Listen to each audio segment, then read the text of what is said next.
Bismillahirrahmanirrahim. Assalamu alaikum. Today, inshallah, we're going to continue explaining the components of the AI standard service inside Maya. First of all, I'm going to create a sphere by clicking on right, assign new material. I'm going to select Arnold and then AI standard surface.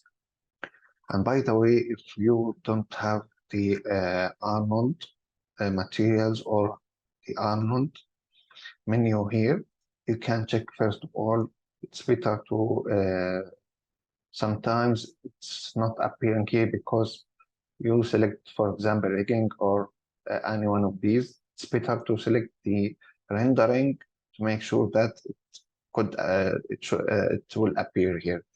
If you select the rendering and then it didn't appear here, you can go to Window and then Setting Preferences and then to Plugin Manager. Here inside the Plugin Manager, search for MTOA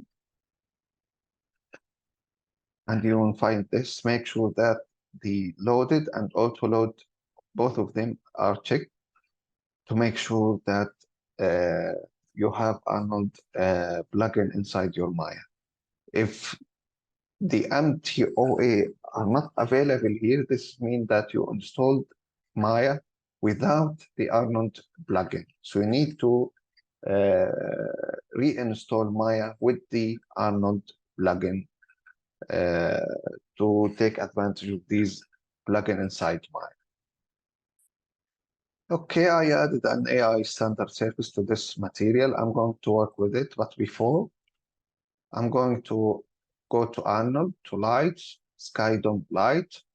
Here inside the Sky Dome Light, inside the color, I'm going to add an HDRI.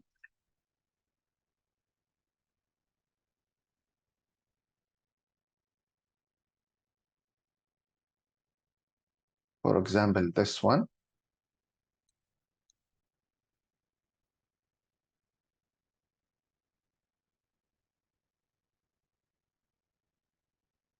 I'm going to increase the sphere size.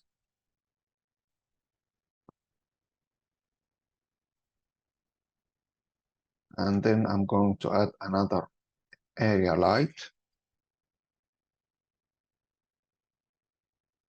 I'm going to rotate it like this.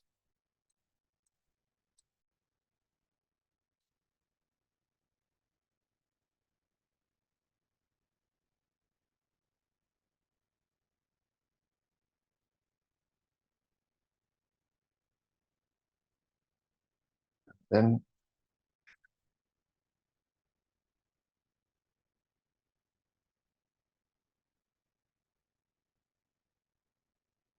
I'm going to hit on test rendering, IPR.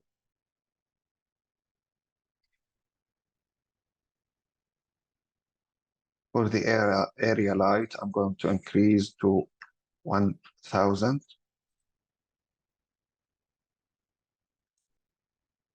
For the sky dome light, I will make it 0 to fix or to adjust the area light first. I will make it 10,000. Okay, what about 12,000?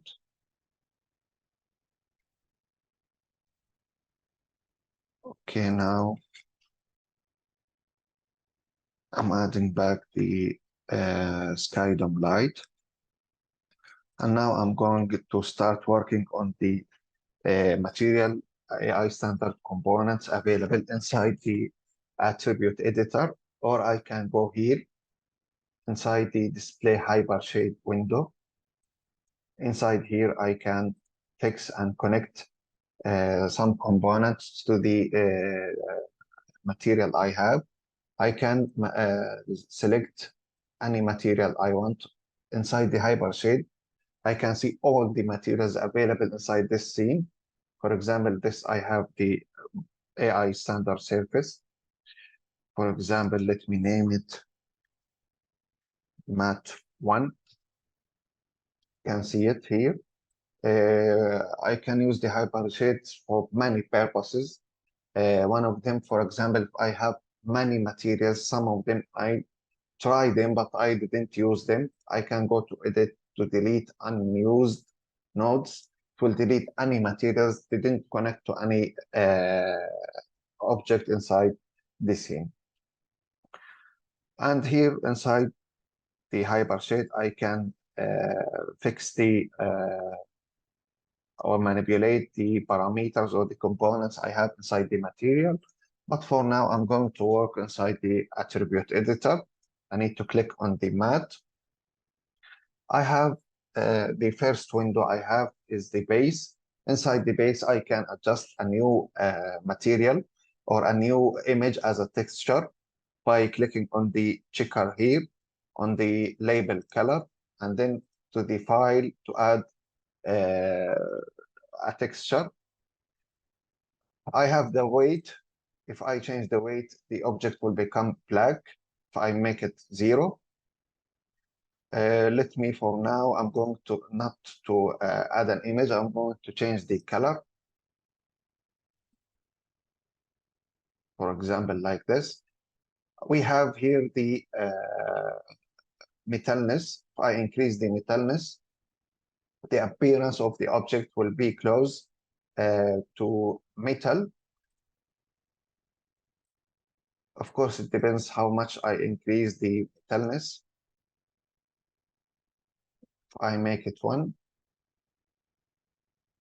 you can see now the object or the sphere become appearing like it's a metal. If I decrease it and then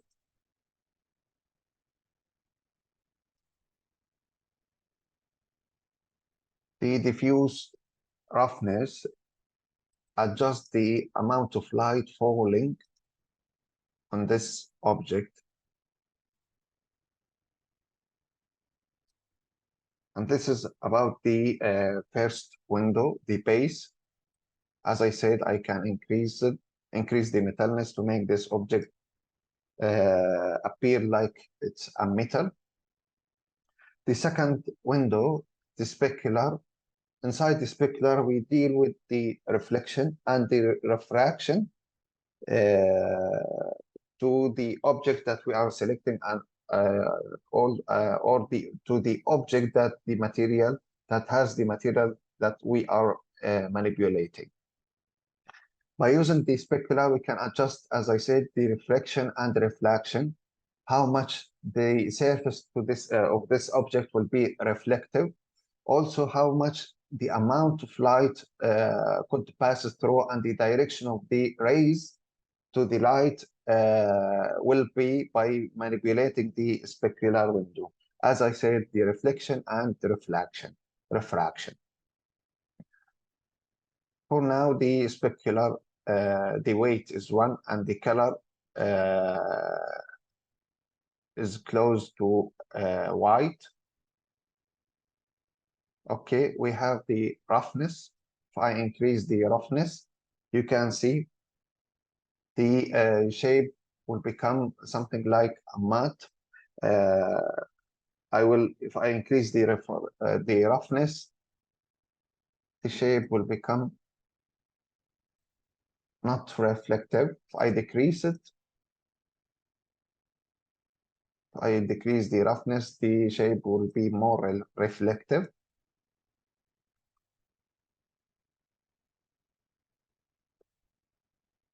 And the next one, the IOR. The IOR is short for index of refraction. It is measure. It is a measure of the real world density of a material. Same as the name, index of refraction indicates it controls the amount of bending of light as it moves from one transparent material to another. This is about the IOR.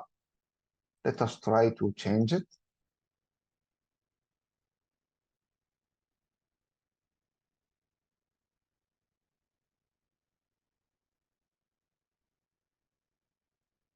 I decrease it, you can see.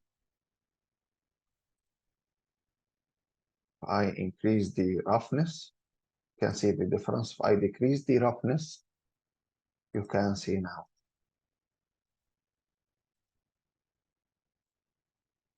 I increase it more than 1. You can see the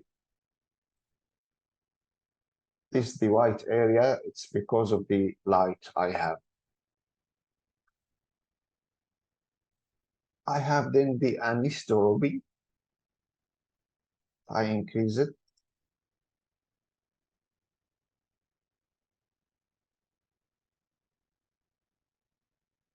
Okay, let me increase the roughness.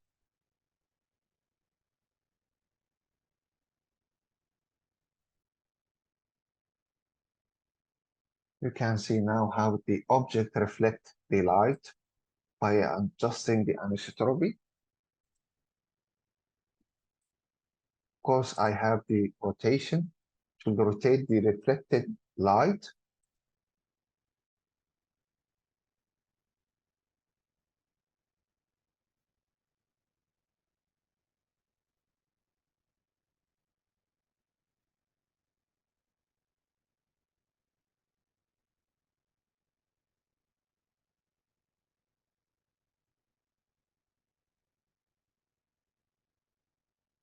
You can see the difference between the on the appearance between while I'm manipulating these parameters. And this is related to the specular. I increase the metalness.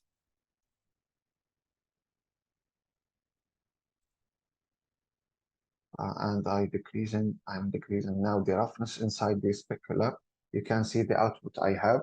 Now this shape has some metalness features, but the reflection now it's blurry. As I said, by manipulating the numbers or the parameters here, I can reach many output, many different appearance based on manipulating these components. And by using the base and the specular, I can create many objects or many appearance for the objects. For example, I can create a mat, a rubber, a chrome, a gold, some metal objects, or a plastic. I can create many materials by using or manipulating these two windows. Okay, I have also something called the Sheen. Okay, to make the Sheen clear, I will turn off the metalness by making it 0. Also, I'm going to make the weight for the specular 0. If I increase the Sheen, you can see I change it to red. The Sheen actually, it's like create a glow at the border to this object. You can see the output, or if I change the roughness, you can see the difference. It's like it's add a glow to the borders or the corners of the object, as I said. This is the Sheen. I make it 0. Let me try the emission. Emission make the whole material glow. It's become like it's glow with light. By using the emission, I can add something look like a light to the material, and it will appear on the object that we assign the material to by using the emission. We have also the geometry. Inside the geometry, we can manipulate the transparency. by using the opacity inside the geometry. And we have here the bump mapping. I'm going to explain how to use the bump mapping and the displacement, but not on this sphere. I will create another plane, but for now,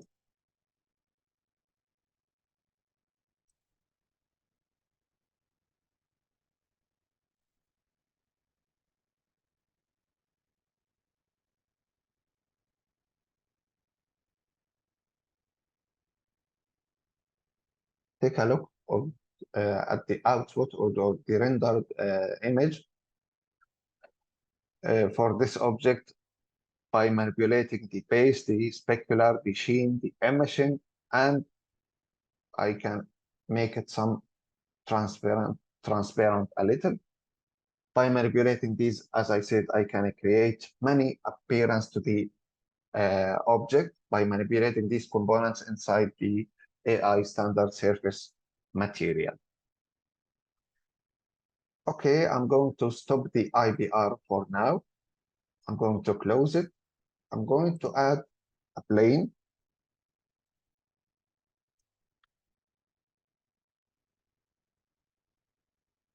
I'm going to change the rotation minus 90.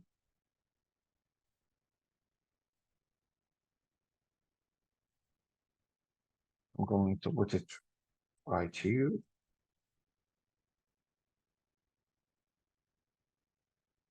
I'm going to add a new material, AI standard surface. Inside the AI standard surface, first of all, this I will make it look like as a wall. For wall, we don't have, the wall material doesn't have any specular reflection or reflection. So I will turn off the specular. And here inside the base, inside the color, I will add a specific material. I need to assign to select the material I have.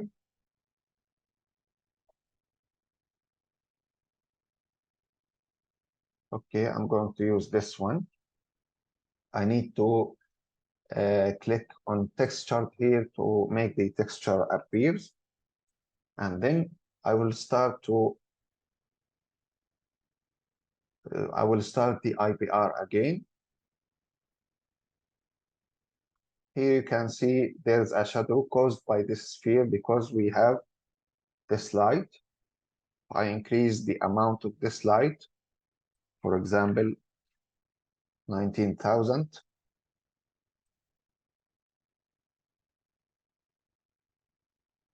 Let me increase the intensity here for 2. And I will move this sphere down.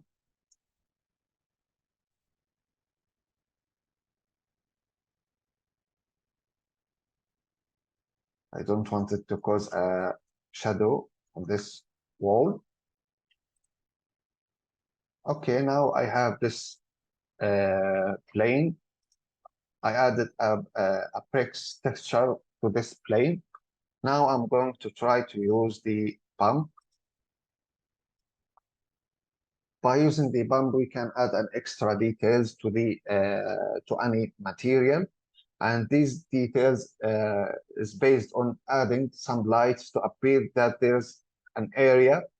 It will add some shadows to the material to make the viewer feels that there is some depth inside this materials created or added by using the bump mapping. Inside the bump mapping, usually we use two type of images. The first one is the tangent images and the tangent textures, and the second one is the black and white textures or gray scale textures. Let me try to add a grayscale here. I clicked on the label color. I need to select a file. Here inside the file, I need to import the texture I have. I have this, as I said, it's the black and white or the gray. It's a gray image transferring the colors transferring between black and white, and the Maya software will read the white area, for example. The white area will be that the area doesn't have a shadow at all, and the black area that it has a hard shadow, and the gray area between no shadow and hard shadow, to make it appear like this material contains some depth or details. So the pump works by manipulating the lights to make the object appears that it has some details or some depth inside it. You can see the output here inside the page.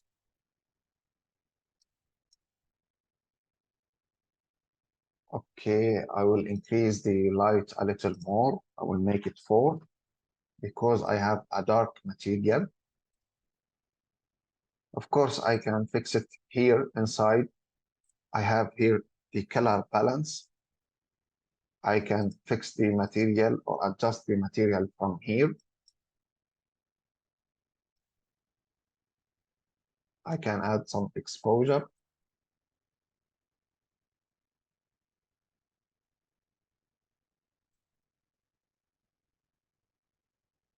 You can see now how the object will how this model or this role will appear by adding some bump mapping. Of course, the base or the model itself, it's still a plane. The details, these details are not doesn't added to the actual model. It's just manipulating the lights and the shadows to create some details. And this is the first way of adding details we can use to, as I said, the bump mapping.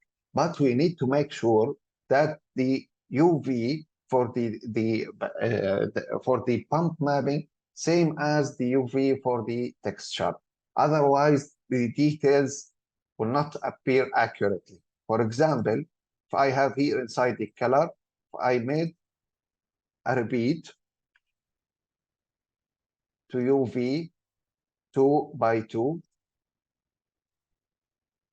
Now you can see the details for the bump mapping are not placed accurately.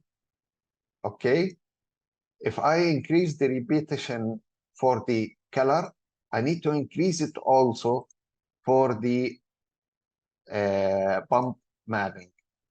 I need to go back here, press on this arrow, place to the texture. I need to change it here also.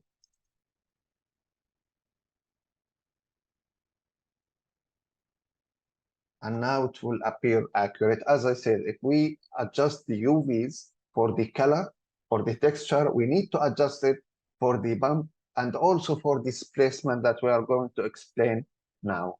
And this is how we can add a details, a depth, a more details to the object or to the models we have by using the bump mapping. And by the way, if I want to disconnect a file I attach to any of these components, I can click on right, and then I have break connection. If I click on a break connection, it will appear back as a light, as a color. For example, here, if I want to disconnect the bump mapping, I can click on right here and then press on disconnect. Or I can disable the bump mapping inside. Here, look where I go. Here, I click on this arrow, and then I click here. Now I have the bump value and the bump depth I will reduce the depth. I will make it 0. If I make it 0, the bump will not appear. If I will make it in minus, the bump will be reversed.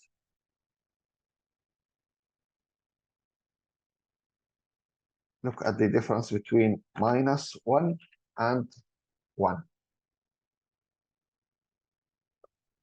So by using the bump or the displacement, I can reverse the details appearing inside our model by manipulating here the bump depth. If we make it in plus, it will consider the white area as the area that doesn't have any shadows. If we make it in minus, it will reverse the output. This is about the pump mapping. Now I'm going to disable the pump mapping by going here. The depth, I will make it 0 because I'm planning to use the displacement. By using the displacement, we can add an extra details to any object or model that the material assigned to, that our material assigned to. And by using the displacement, there is some details added to the object during the rendering phase. And these details, some subdivisions, not only manipulating the light.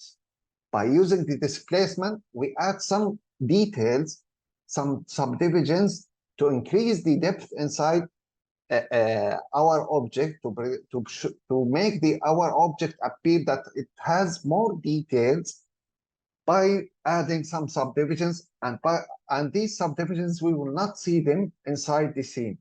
These subdivisions will be added during the rendering that we make.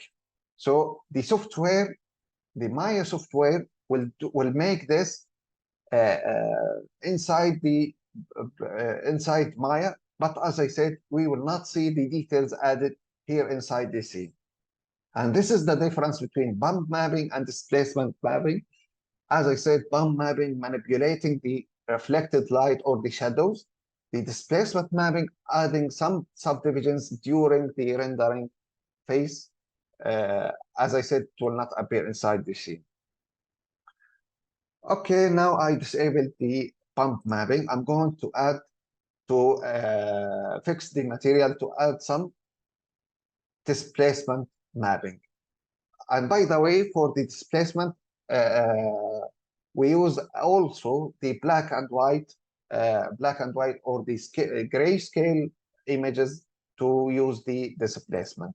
Now I'm clicking on this model. I need to go to the AI standard surface. Here I have this arrow. I need to click on this arrow to go to this window, which is contain the displacement matte.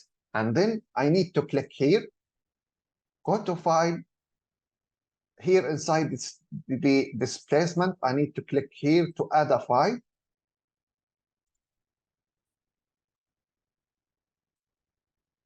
I need to select the file I have. As I said, I need to fix the repetition because here I made it 2 by 2. I need to go back to the displacement. Here, place 2D texture. I need to make it 2 by 2.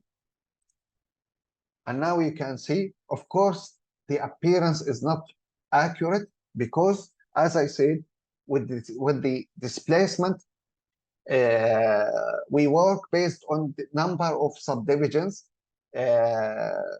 Because of that, we need to increase the subdivisions inside the rendering phase. So I need to go here inside the P-plane shape. I need to go to the arm inside the Arnold window.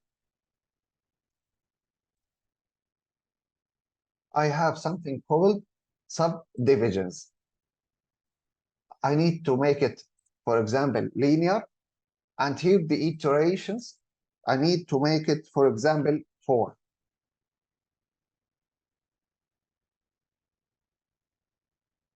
I will make it 6. And then I will go back to the material here to go to the displacement, and then here, and then I will click here again to go inside the displacement. Here I have the scale for the displacement. I will change it to 0.1.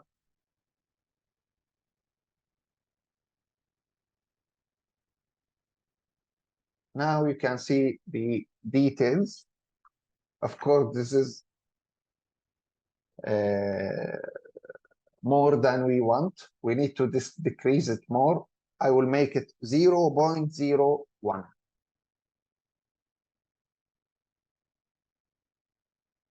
Okay, I will make it 0.02.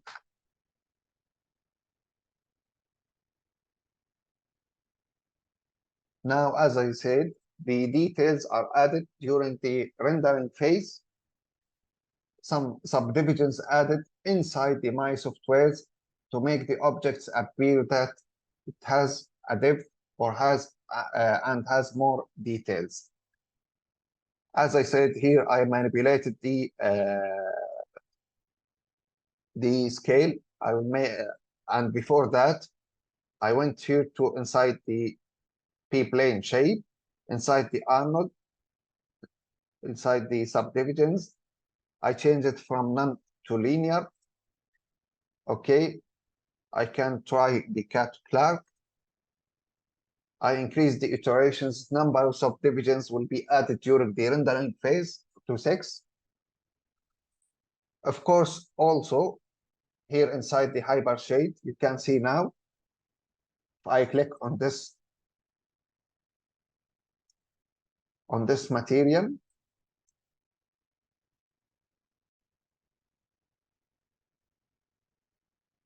okay, let me stop the rendering for now.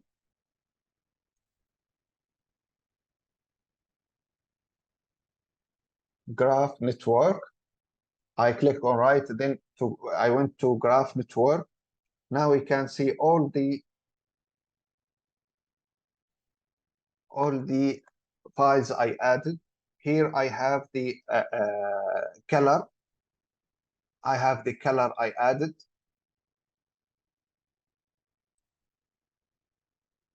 Here I have the bump.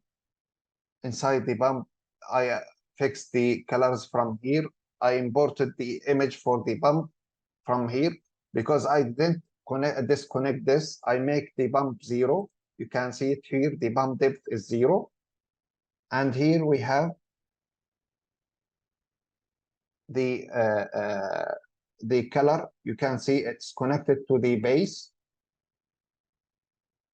to the base color. Here we have the color, and we have the place 2D. We can go here and fix the repetition.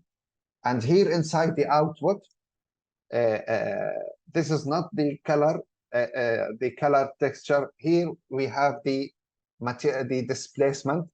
Here inside it, I can go to fix the file, or I can adjust the UVs here inside the displacement. I have the displacement. I have here, you can see it's connected to out color. Base color will be connected as the as it named.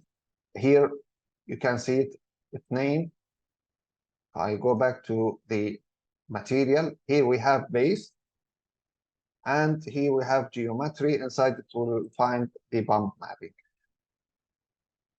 The bump will be connected to the normal camera because, as I said, we're working on manipulating the shapes.